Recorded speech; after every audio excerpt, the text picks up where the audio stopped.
Hello mga ka-farmers, magandang umaga. Dito ulit tayo sa kay Renz Farmers sa Santa Ignacia. Yes mga ka-farmers, medyo mahaba-haba bago tayo ulit mag-vlog noong January pa. Ngayon lang ulit. Bali nung December, nag-grafted ako ng mga halaman, kaya ito na yung mga naging resulta noong after 4 months. Kasi January nag-start na ako ng pag-grafted at ito na yung naging resulta. Kita nyo naman ang mga kalamansi, napakarami ng bunga, bulaklak. Yes, halos tumataas na siya mga ka-farmers ng 3 feet. Ito po ay mga sarili kong gawa mga ka-farmers. Yes mga ka-farmers, ito po yung variety niya, Mindoro, yung maninipis yung balat na malalaki ang bunga niya.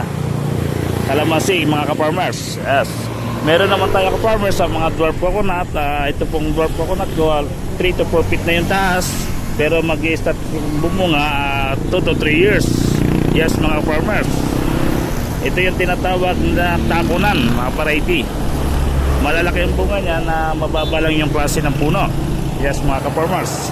At meron naman tayo ka-farmers sa abyo. Yung pong abyo na tinatawag natin na yung yellow na star apple. Yes, ito ka-farmers, 3 feet na yung taas niya. Sa murang halaga ka-farmers, dito niya mabibili sa kay Renz Almendras, dito sa Santa Ignacia, Romulo Highway, malapit dito sa Iglesia. Yes mga ka-farmers. Meron din tayo ka-farmers dito na lansones, yung dukong lansones. Ito yung tinatawag na dukong variety niya ka-farmers. Yes mga ka-farmers, para siya ka-farmers, 4 feet na, 3 to 4 feet na, bubunga siya after 3 to 4 years pag maganda yung alaga niya mga farmers. Meron din naman ka-farmers tayong sweet tamarind. Yung sweet tamarind ko ka-farmers, kahit hilaw siya, napakatamis ka-farmers. Hindi tayo mapapahiya sa mga re-regaluhan o magtatanim tayo, hindi tayo mapapahiya mga ka-farmers. Sa murang halaga mga ka-farmers, mga mabibili mo to sa akin ng murang halaga ka-farmers. Meron din tayong suhanda mo ka-farmers, yung kulay pink yung bunga niya, napakatamis ka-farmers. Ito naman ka-farmers, bubunga siya after 2 years. Ka-farmers. Meron naman ka-farmers din tayo ditong Guimaras Mango. Yan na, halos 4 to 5 feet na yung taas niya. Ayan na mga ka-farmers yung grafted niya. Kita nyo naman, January ko siya ginagrafted mga ka-farmers, pero ngayon 5 feet na yung taas niya. Ito yung Guimaras, ito yung maninipis yung balat na maninipis din yung buto. Ayan ang klase ng bunga niya. Yes mga ka-farmers. Meron din naman tayo ka-farmers dalandan. Itong dalandan, ito yung tinatawag na yung green na bunga niya na parang pongkan, kulay green lang siya. Yes mga ka-farmers, itong ganitong height 3 feet na, maghintay lang po tayo ng mga 7 to 8 months. 7 to 8 months lang makikita nyo ng bunga niya. Pero meron tayong mga ka-farmers, kung gusto niya may mga bunga na. Yes mga ka-farmers, depende kasi ito naman binablad ko mga ka-farmers, ito yung mga ginawa ko lang nung January, ginarapted ko nung January. Mga ka-farmers. Pero meron tayong mga ka-farmers yung talagang bull-out na, yung namumunga na talaga. Halos 8 na ang taas niya kaibigan, ka-farmers. Meron naman ka-farmers, kiat-kiat, yung orange, yan ang height niya. Halos 8 feet na ang taas niya, nag-i-start na siyang bumunga. Nakapamitas na ako dito ka-farmers. Noong December, nakapamitas na ako ng ilang piraso. Napakatamis ng bunga niya ka-farmers. Ka-farmers, ikukuhan ko lang tong grafted ko na sweet katimon mango. Yes, ito yung napakagandang mangga na kahit hilaw siya, napakatamis. Tumitimbang siya ng 1.5 kilos. Yan mga ka-farmers, may mga bulaklak na siya. 5 feet na yung taas niya, pero may mga bulaklak na.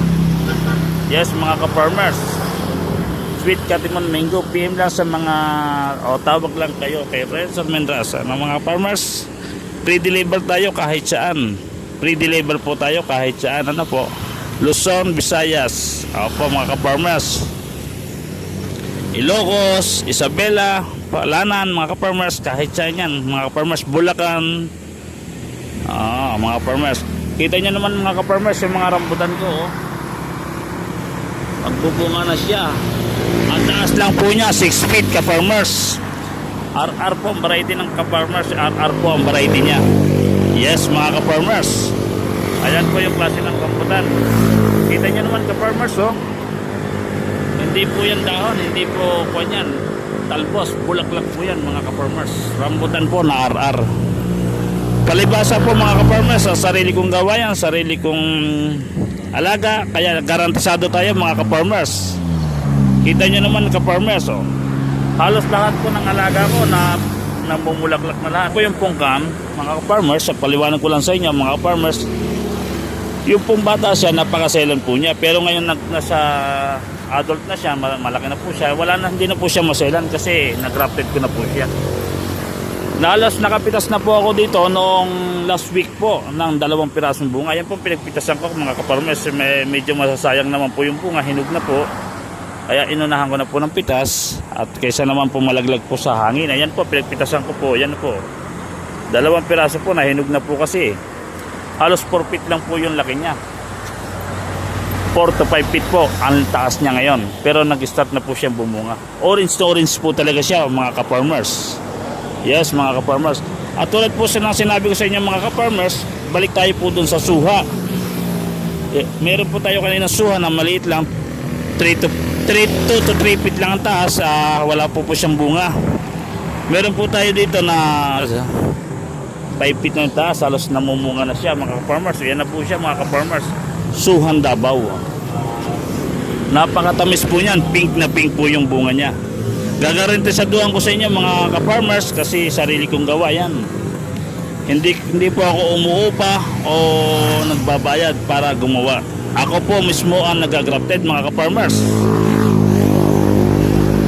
Yes mga ka-farmers, meron po tayong Guimaras mango, halos 10 feet na po ang taas, 10 to 11 feet.